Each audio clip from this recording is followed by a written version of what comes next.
We want to begin now with some breaking news. Rapper Lil Durk. For the bond hearing for my son, for the release for the third time.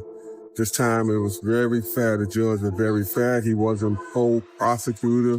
He wasn't pro-defense, but he was pro-justice. The judge just went through the conditions for Durk's possible bond release, and the courtroom energy was wild. Word came out that things might actually be looking decent for Durk because prosecutors suddenly pulled out stacks of new evidence they want to add to the case. This move is slowing everything down, giving Durk's lawyer extra breathing room to lock in a bond deal or maybe even a house arrest setup before the trial hits. But to figure out when he could actually walk out, you gotta look at these new allegations the feds are laying out, and they're coming in heavy. According to what was announced, federal investigators claim Durk might have been connected to the 2021 situation involving Quando Rondo, and that's where everything gets tense. In the files, it says there's surveillance clips and witness statements tied to what they say went down with Quando in Georgia. And the feds are even studying Durk's lyrics, pulling up that line where he raps. They're on my page like Sly for Vaughn. I know they trolling me. On his podcast, he even said, for some reason, I just don't see them comments anymore, which investigators are now trying to match with song release dates and moments where Quando was reportedly being targeted. That's the level of detail they're moving with, and it's making this case even louder. But it doesn't stop there. The feds are also trying to pull OTF Diddy into the mix, hoping he'll speak against Durk. Reports say they're pushing hard, but Diddy's doing everything he can to distance himself completely from the whole situation, trying to stay out of the courtroom and off the paperwork altogether. This whole thing just keeps getting messier by the day. That's what Diddy did. He's basically saying all this evidence y'all got against Durk got nothing to do with me. Why you got me charged with Durk? And that doesn't mean he's going against Durk. That just means he wants his case severed. And I'm telling you, if it's severed, it helps Durk. Because one of the main connective tissue to this conspiracy is saying that Durk told Diddy to hire. Diddy's saying, I ain't get told to hire nobody. And I ain't hire nobody. What are you talking about? Why would I hire someone?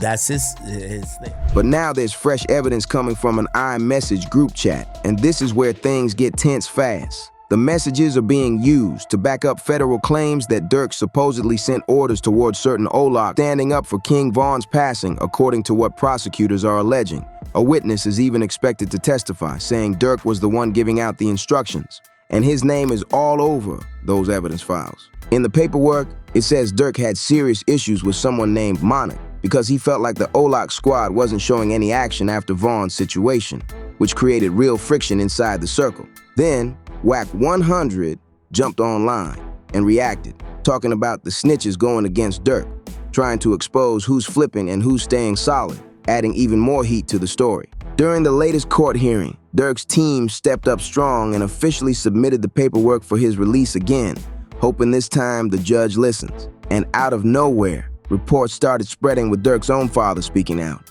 saying his son might finally be getting released on bond. This is Durk's third shot at it, and word is his lawyers came in with an offer so good, the judge might not even be able to turn it down. But at the same time, prosecutors pulled a move nobody expected. They actually dropped some of their evidence against Lil Durk while standing right there in the courtroom. Reporters said the prosecutors told the judge they were willing to toss certain pieces out, but before they did, they still read the evidence out loud in front of everybody, including the lyrics where Durk rapped, "Told me they got an addy. They got the location." The whole courtroom was locked in while they did it. Go look on the news, see your son screaming no. That line hit different once the courtroom chaos started unfolding. Right before the judge could even make his decision, something major went down behind the scenes that had everyone talking. Word came out that federal agents convinced OTFVNI to cooperate, and his paperwork suddenly changed, showing he was no longer in federal custody, which usually means he got sent home on house arrest. That alone had the streets buzzing. Life by basically saying he's guilty of for hire, and the only thing that, like, yes, some of these things look suspect. Why'd you go there? Why are these people going there? Why'd you send this message? But nothing. There's no message that they got that says where Durk says y'all that Quando yet. Nothing says that. No, you missing the point. Okay. They got a witness already cooperating on that. been had one. We just ain't seen what they said. It's 3 years. One of the is cooperating. Yeah, that's true. Yeah, So that's co-conspiracy too. I don't know. You don't need too much more than that. One of the is cooperating.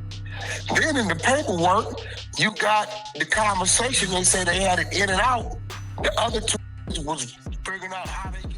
But what made it even wilder is that VNI exposed himself without anyone forcing his hand. He texted one of his close friends explaining the details of his plea deal, trying to break down the numbers. But that same friend leaked the whole convo. In the message, VNI wrote, "I'm trying to plea out to a 32, which is the base for my charge. The max is 43, which is life. I'd get minus 2.4 a plea, minus 1.4 an early plea, and minus 2 for no background, so I'll have 27 points, which is 5 to 7 years. Then he admitted, "I can't go to trial. I don't want them to do me like them other guys." When he said he didn't want to get got, he was talking about someone else in the case who already flipped earlier, and we'll get deeper into that soon. But the part that really shocked everyone was what happened next. Instead of celebrating the idea that his son could be back home sooner, Vonnie's father reacted in a whole different way. He started exposing things about his own son, dropping secrets online and pointing fingers at him. He claimed that VNI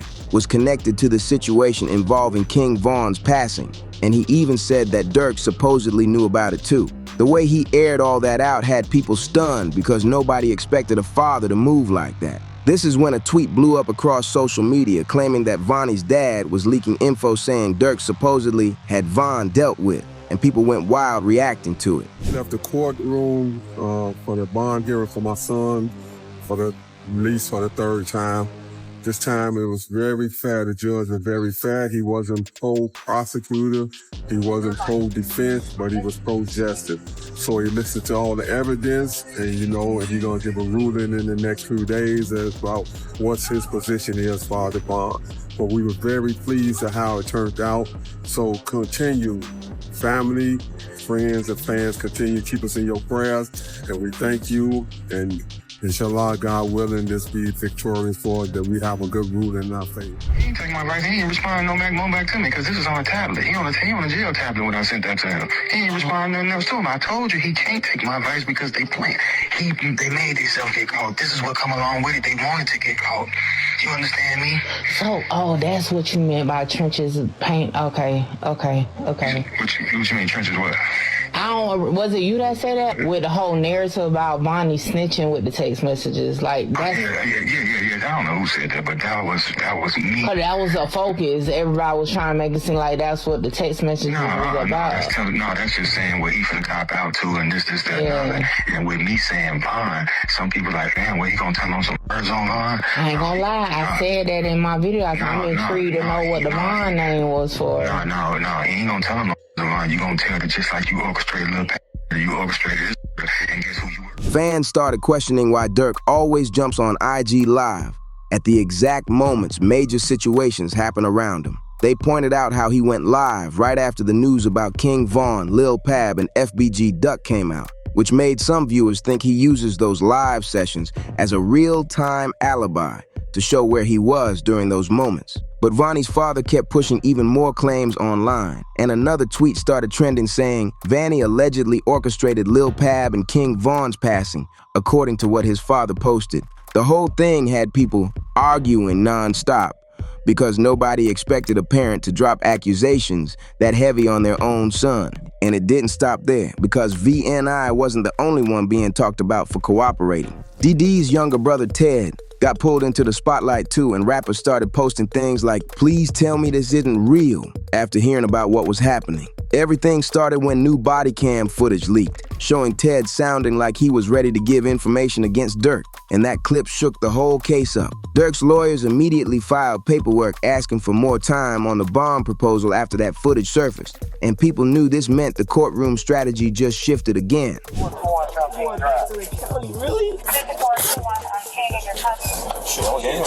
Dude had what about that? A man had with an extended clip. That's cool though, right? What really worried people is the fact that Ted is DD's younger brother, and DD used to be one of Durk's closest people, the one everybody called his main hitter. That means Ted might know plenty of behind-the-scenes details, and that's exactly why investigators listed him as someone cooperating after he got caught at a local shop with a firearm and an extended clip in his pocket. And the way the officer in the footage responded saying, "That's cool though, right?" Come on.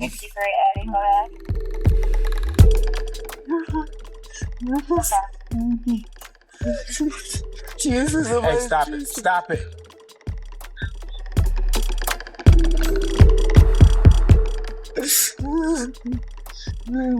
I tell you about the money, I swear to God, I tell you about the money. It's to fix my son, I tell you about everything. I swear to God, I tell you, I will tell you, please, I swear, please. This whole situation means Durk's case might fall apart over something that had nothing to do with the original charges, which is wild to imagine. The moment Ted got taken to the station, cameras showed him breaking down in tears, telling officers he wanted to give information, and that moment spread fast online. Oh, you gotta relax for me, because I can't understand it. Relax. What's the number? 779, what you saying, man? We're gonna see what we can do for you, all right? We can see what we can do for you. You gotta relax for me.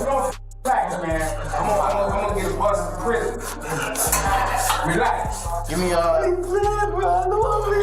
I'm saying, what are you talking about? I'm trying to get the... After that, Ted was put in a holding cell, and an officer later came through to ask him exactly what he was trying to say, which made people think investigators were about to use him in a major way. Even though this looks terrible for Durk on the surface, his legal team is fighting non-stop to keep him from getting buried in this case. A new update revealed that Durk's lawyers filed a motion to dismiss the charges, arguing that the second indictment is too vague to even be used in court.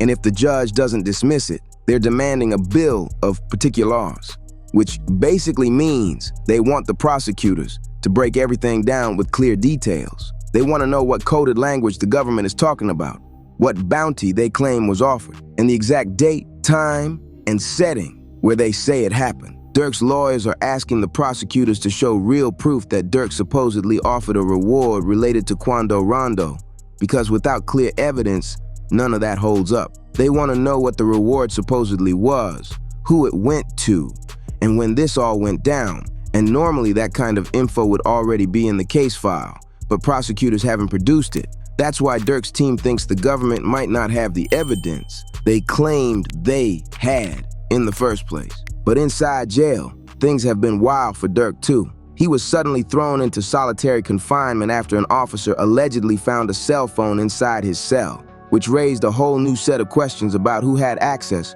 to what and how a phone even got in there. For his own safety, Durk had to be moved after getting caught up in an altercation inside the jail this morning, and the news spread fast. Lil Baby reacted instantly on Twitter, posting, "I don't care about nothing else other than Durk right now. Free the bro," showing how serious things were getting for the OTF frontman. But it isn't just Durk. Fans feel like the whole OTF circle is being targeted right now. Around the same time Durk was dealing with trouble inside, one of his old friends, Glee, sadly passed away in Chicago, and that added even more tension to the situation. People online noticed something strange too.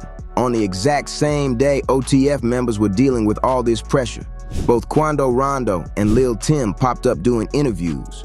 Some viewers called it a coincidence, but others said it felt like a distraction move so the feds wouldn't look at them for anything connected to the situation involving Durk. They were both talking peaceful, trying to sound calm, but everyone knows the history between them, and Durk runs deep.